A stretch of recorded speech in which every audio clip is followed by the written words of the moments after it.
When our minds are extinguished, our karma will be destroyed.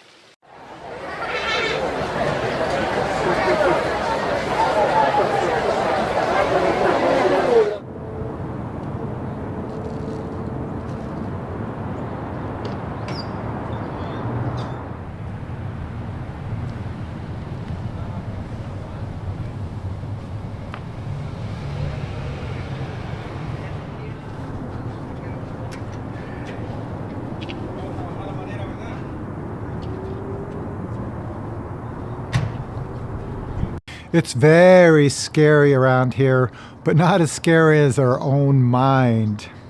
Today is Wednesday. I got to get out of here. It's been a while since I've been on a hike. Do you want to join me? If so,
okay.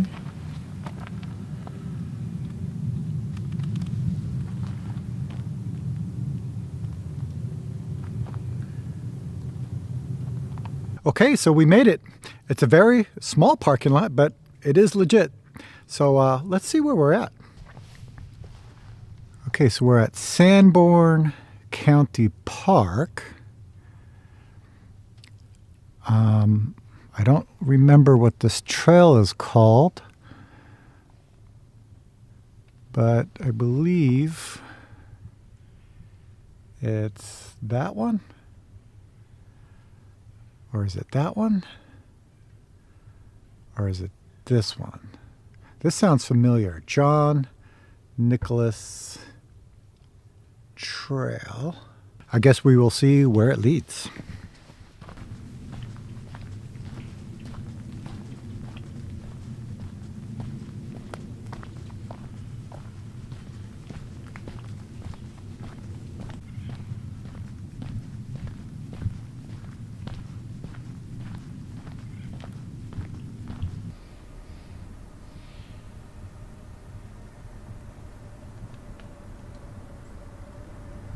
It is so good to be out in nature. I feel like it's definitely has been a while.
It's an amazing day today. It's very good for the mind and the body. Last week, somebody asked me about how karma is talked about in Buddhism and Zen, and how karma is talked about in kind of pop culture. There's some kind of negative idea about karma, like, oh, that's their karma, they deserved it. I've been seeing these videos like instant karma, right? So somebody did something bad, and instantly something bad happened to them. So usually this is kind of our idea about karma, which maybe a little bit is true, meaning whatever we do or say has a natural result. I also hear people say, oh, that's my karma, there's nothing I can do about it, like they're kind of controlled or stuck in this karma and there's no way out. Karma is actually quite simple, but very intricate at the same time, right? There's a cause, and that's met with many conditions that leads to a result. So if I took an apple seed, I planted it into the ground, put it in healthy soil, give it lots of water, good sunlight conditions, all of those conditions, and the cause of putting this apple seed in the ground come together and create an apple tree. But this could take several years for this apple tree to grow. So sometimes karma appears instantly. Sometimes we don't see it for a very long time. Sometimes in Buddhism and Zen, people might say, I want to take my bad karma and make good karma. Or I want to take my karma and make no karma. Next week, we are having an online precept ceremony where people will be taking the 5 and the 10 Buddhist precepts. There's part of the ceremony that talks about repentance, that we've accumulated a lot of karma, and that our karma has no self-nature, but is created by our mind. This is also talked about in our temple rules, which is very interesting, because it's saying that when our minds are extinguished, our karma will be destroyed.